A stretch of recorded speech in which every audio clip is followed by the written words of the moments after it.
Amen. Amen. Que le Seigneur vous bénisse. Mon petit sujet de ce matin, je l'ai intitulé « Si c'est toi Seigneur, donne-moi un signe ».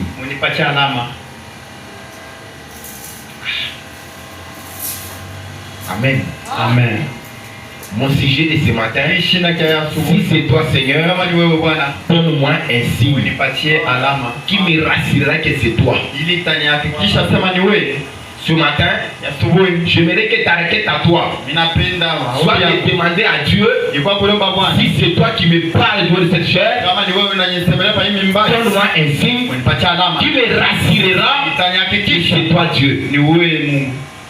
Si réellement on l'avait demandé le signe par Gédéon, comme il était qu'il l'avait donné, on l'a demandé un signe par Pierre pendant qu'ils étaient dans la barque et la barque était en train de tanguer. Il y avait un vent de Dieu. Amen. Jésus a vu que ses disciples étaient en danger. Et là où il était, il a trouvé qu'il n'y avait pas moyen de les atteindre. Il n'y avait ni de bateau. Il n'y avait même pas de pirogue. Amen. Il n'y avait rien qui pouvait le servir. Jésus a détourné la procédure. Jésus a contourné la procédure normale. Jamais dans l'histoire du monde ici, personne n'avait marché sur l'eau.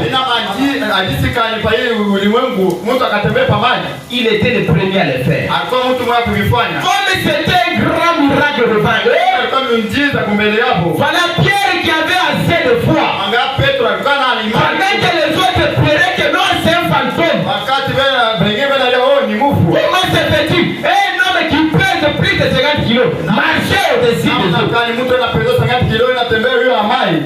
Il pose son pied, au lieu qu'il puisse entrer, l'eau devient béton. C'est le Jésus qui a fait ça. Et Pierre a dit, si c'est toi qui marches au-dessus des eaux, si réellement c'est toi, autant que je vienne vers toi et que je marche aussi sur les eaux. Comme Pierre avait la foi, comme Pierre croyait que si c'est Jésus et que ce n'est pas un fantôme, je marcherai aussi. Jésus a dit, Pierre a quitté la barre. Pierre a posé son pied. L'eau est devenue un béton. Il a posé l'autre pied. L'eau est devenue un béton. Il a posé l'autre pied. L'eau est devenue un béton. Amen. Pierre aussi a marché au-dessus des eaux sans être imbibé. Amen. Ce matin, si c'est Dieu qui vous parle, il doit vous donner un signe. Il doit vous rassurer que réellement c'est lui. Et je vais vous montrer la manière de Jésus. Nous sommes au moment où les Écritures ont échoué. Amen. Les brochures ici ont échoué. La Bible ici a échoué. Mais l'unique chose qui reste, c'est de prendre un Dieu historique, le rendre réel. Dans la Bible, il y a beaucoup de promesses. Il y a beaucoup de choses qu'on nous relate là-bas. Oui, ça s'est passé avec les hommes comme vous. Les hommes bantou. Sur quoi ces histoires sont réalisées? Ils sont venus au monde comme toi et moi.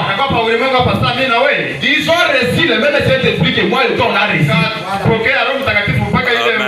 Notre devoir, c'est de ramener les dieux de l'histoire qui deviennent un Dieu réel. C'est la raison pour laquelle je suis ici chez vous. Amen. Amen. Je vais lire dans Hébreux chapitre 11. Hébreux 11. Prenons le verset 6. La Bible dit, or, sans la foi, il est impossible de m'être agréable.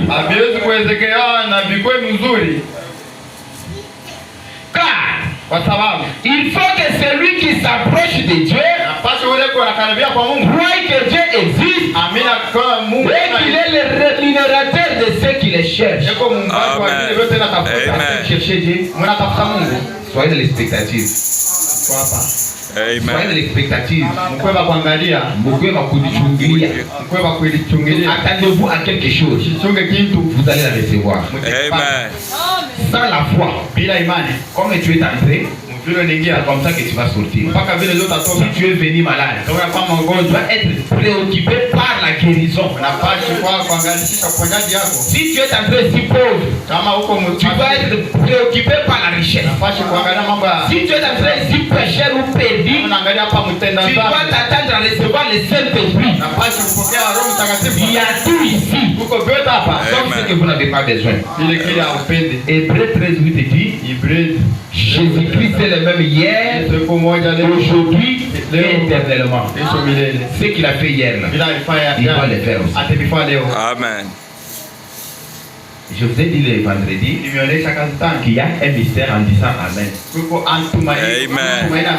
Il y a un mystère en disant Amen. Quand on te prêche la parole, tu parles Amen avec toute force. Un Amen qui provient de ton cœur. Tu reçois quelque chose. Certains de moi aussi te quittent. Amen. Gédéon avait une requête. Il a fait une requête au Seigneur, lui disant que si c'est toi qui m'es apparu, si c'est toi qui m'as appelé vaillant héros, je dois savoir pourquoi nous avons été dominés si longtemps par nos ennemis. Où sont passés tous ces miracles que nos pères nous ont relatés. Et je viens d'une famille très pauvre à Manassé. Et je suis le plus petit dans la maison de mon père. Et lui a dit,